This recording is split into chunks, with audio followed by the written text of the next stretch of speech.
Entrevistas Band News FM Belo Horizonte.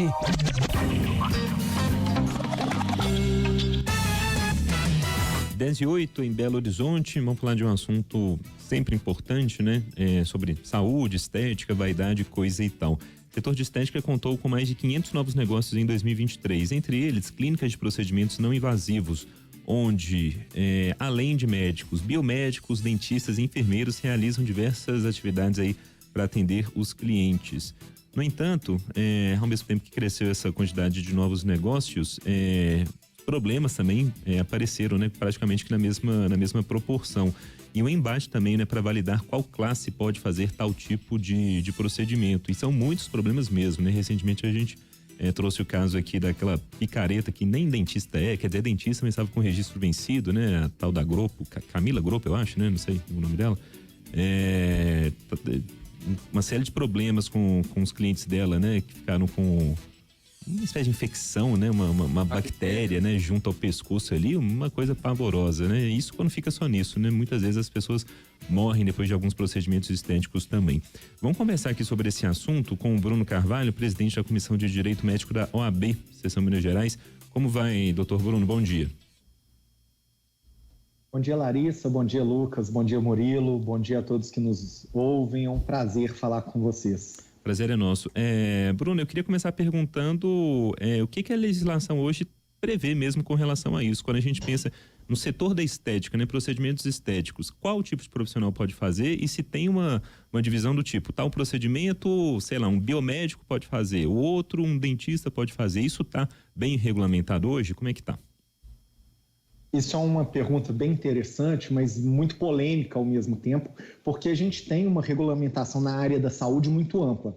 Cada profissão regulamentada, seja ela de cirurgião dentista, de médico, de biomédico, tem uma lei própria que vai estabelecer qual que é a competência daquele profissional. E só que essas leis, muitas vezes, elas se confundem, né? Elas deixam um campo que são concorrentes entre esses profissionais.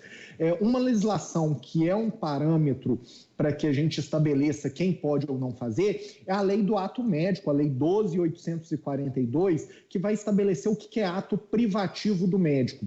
Só que qual que é o problema disso? Primeiro, no âmbito estético, essa lei vai trazer que é ato privativo do médico realizar procedimentos estéticos invasivos, que seriam procedimentos que invadem o corpo humano atingindo órgãos internos. De outro lado, a gente pode fazer a interpretação que todo procedimento que não invada o corpo humano e atinge órgão interno não seria privativo da medicina, então a gente poderia ter outros profissionais da área de saúde atuando. Ainda, essa legislação do ato médico, ela estabelece que no âmbito da área de atuação da odontologia, essa lei não se aplica. Então, o cirurgião dentista, ele pode realizar procedimentos estéticos, ainda que invasivos, ainda que atinja órgãos internos ou sejam cirúrgicos, dentro da área de atuação, o que hoje tem entendimento que está sendo formado, que seria a área de atuação da cabeça e do pescoço. Já a lei que regulamenta a odontologia, por exemplo, ela traz que o cirurgião dentista pode fazer todos os atos no âmbito da odontologia que ele tenha aprendido em graduação, em cursos regulares de graduação ou pós-graduação. Então a gente vai ver inúmeros cursos hoje devidamente reconhecidos pelo MEC, né, que é quem tem competência para reconhecer cursos de graduação ou pós-graduação, ensinando procedimentos estéticos e, por óbvio, nessa legislação que regulamenta a odontologia, a gente teria sim então a autorização para o cirurgião dentista. E a gente teria que observar isso em cada lei que regulamenta cada profissão.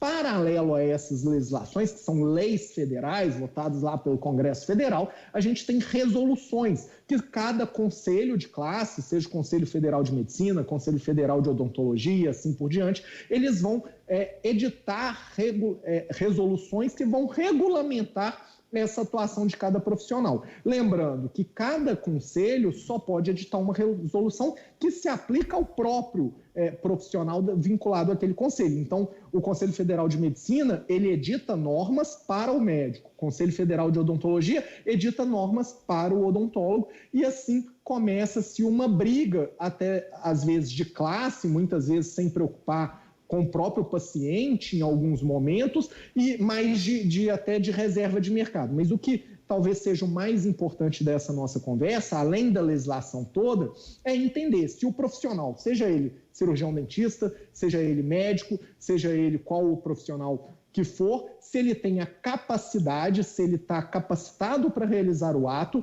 e se as condições ali onde ele vai realizar o ato, vigilância sanitária, as questões de limpeza, estão adequadas para realizar esse procedimento, talvez seja o ponto mais importante. Ô, doutor, o senhor já começou a responder o que eu ia perguntar, que é o seguinte,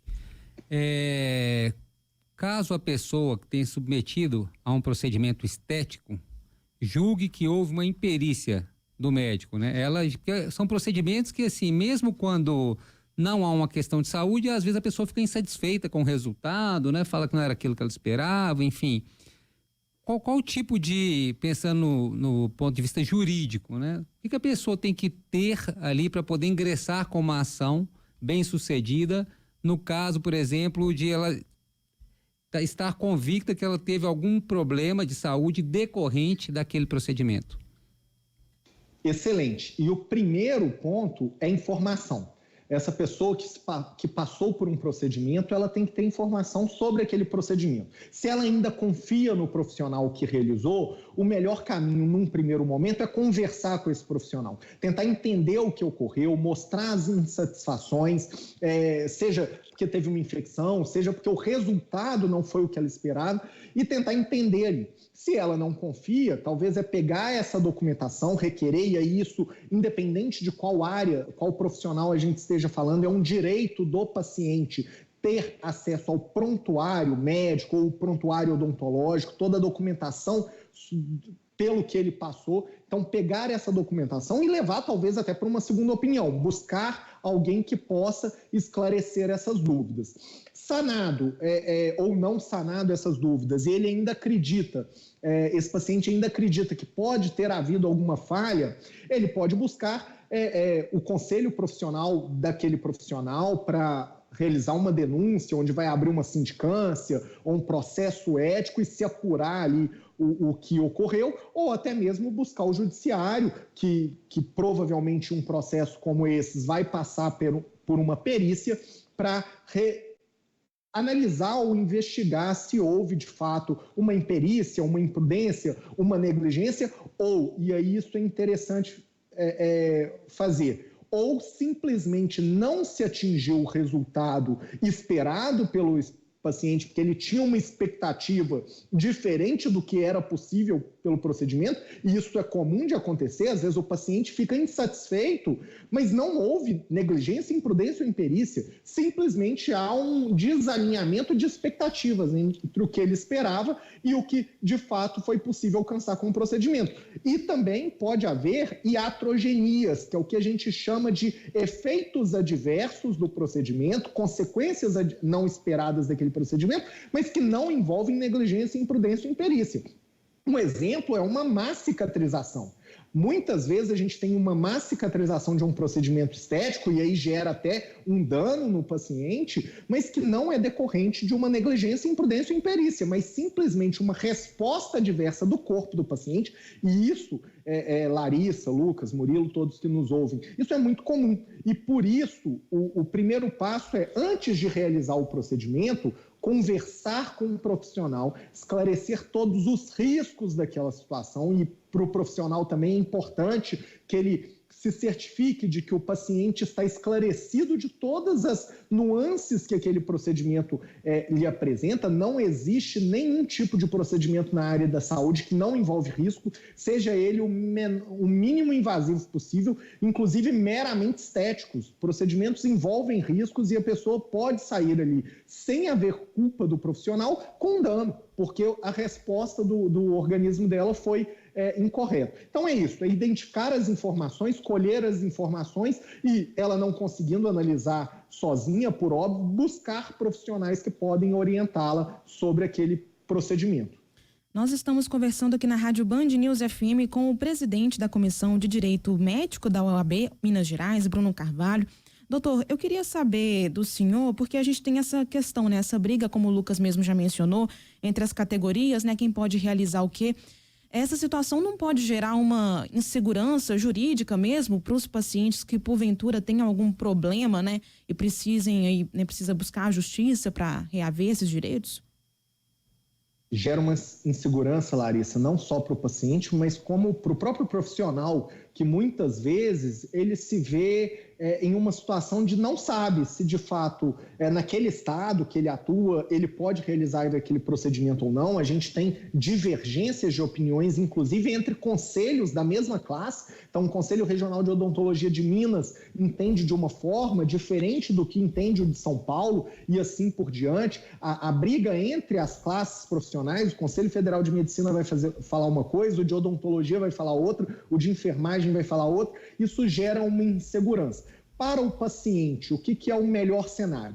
Primeiro, investigue o profissional que ele buscou. Então, se ele às vezes viu uma publicidade no Instagram de um cirurgião dentista que faz procedimentos estéticos, procure saber a formação daquele profissional, se ele teve uma formação técnica adequada sobre aquele procedimento, investigar junto ao conselho, e isso qualquer site de conselho você consegue buscar se aquele profissional está ativo ou não está ativo, se ele tem a especialização que ele diz que tem, normalmente isso está publicizada lá no perfil desse conselho profissional, e até mesmo fazer consultas ao conselho profissional daquela localidade se aquele profissional está legalmente autorizado a realizar o procedimento. Da mesma forma, é facilmente buscável a situação da clínica. Se aquela clínica tem alvará da vigilância sanitária, se está em dia, se tem todos os registros que a legislação estabelece para que ela esteja legalmente funcionando. Eu acho que esse é o primeiro ponto. E aí, a partir daí, você pode buscar profissionais diversos. Não é porque é médico ou porque é cirurgião dentista, claro, cirurgião dentista dentro da sua área de atuação, que o médico é melhor. Às vezes você tem um cirurgião dentista bucomaxilofacial, que é uma especialização com mais de 4.000 horas de especialização, profissional que faz inclusive atos cirúrgicos dentro de hospital, e você tem um médico recém-formado. Você vai falar que o médico é mais capacitado para fazer uma cirurgia na face do que esse cirurgião bucomaxilofacial? Muito provavelmente não. Então não é simplesmente entender a classe, se é médico, se é cirurgião dentista, mas pesquisar a formação do profissional específico. Doutor Bruno, para a gente terminar, até por causa aqui do nosso tempo, eu tenho uma dúvida sobre essa questão dessa publicidade tão maluca que a gente observa. Aí é muito rede social mesmo, né? Basicamente Instagram, com esses profissionais e esses procedimentos sendo divulgados. É legal? Até que ponto não é? E aí? Para cada classe a gente também vai ter uma regulação. A gente tem, a exemplo, o cirurgião dentista hoje, ele pode publicar aquelas fotos de antes e depois, né? Como era antes do procedimento e como está agora. Tem algumas limitações, essa foto não pode estar editada, não pode ter filtro, ele não pode publicizar o transcurso do procedimento, e ele inclusive tem que informar, seja na legenda ali, ou trazer a informação de que aquilo não representa uma promessa de resultado. Cada caso responde de uma maneira diferente. Já a medicina, ela traz uma resolução nova de publicidade agora no final de 2023, que entrou em vigor agora em 2024, que permite também, passou a permitir esse antes e depois, mas na medicina eles agora têm que publicar os efeitos adversos também. Então, se ele publica um antes e um depois, ele tem que publicar juntamente com isso alguns casos que deram errado, ou explicar os riscos daquele procedimento. Então, cada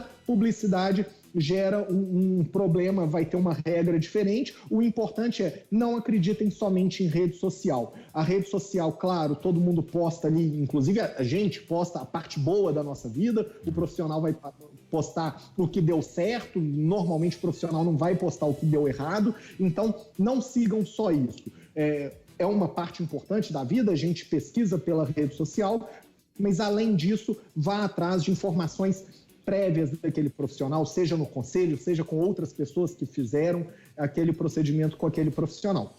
Tá certo. 10h23, a gente conversou aqui na Band News FM com o presidente da Comissão de Direito Médico da OAB, Minas Gerais, o Bruno Carvalho. Doutor Bruno, muito obrigado, um bom fim de semana. Eu que agradeço, bom final de semana a todos, foi um prazer.